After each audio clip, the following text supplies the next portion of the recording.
வணக்கம் நண்பர்களே. 29 days left this year before 2026 சீரீஸில் டே 27. வழக்கம் போல் இன்றைய நாள் 5:30க்கு ஸ்டார்ட் ஆயிடுச்சு. எப்பயும் போல் ஜிம்முக்கும் கிளம்பிட்டேன். ஜிம்மில் இன்னைக்கு பாடி வெயிட் புஷ் டே. வார்ம்அப்ஸை முடிச்சுட்டு ஒர்க் அவுட்டில் இறங்கிட்டேன். இன்க்ளைன் புஷ்அப்ஸில் ஆரம்பிச்சு நீ புஷ்அப்ஸ், நெகட்டிவ் புஷ்அப்ஸ் போட்டு புஷ்அப்ஸ் ஒர்க் அவுட் முடிச்சிட்டேன்.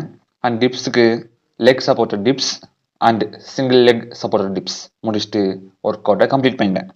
பிறகு வீடியோ எடிட் பண்ண வீடியோவை அப்லோடும் பண்ணியாச்சு. Today's video recommendation: 7 mindset shift needed to become rich. Secret of the millionaire minds in Tamil. இந்த வீடியோவில் நீங்கள் பணக்காராக 7 மைண்ட் செட்ஸை பற்றி சொல்லியிருப்பாங்க. நீங்கள் 2026 ரிச் ஆக விரும்புகிறீங்களா? அப்போ இந்த வீடியோவை போய் செக் பண்ணி பாருங்கள். அண்ட் டுடேஸ் கருத்து: The people who want crazy enough to think they can change the world. அப்புறம் என்ன, எப்பயா போல தான் மெடிடேஷனை பண்ணிட்டு மாட்டி ஆகிட்டேன். நாளைக்கு பார்க்கலாம்.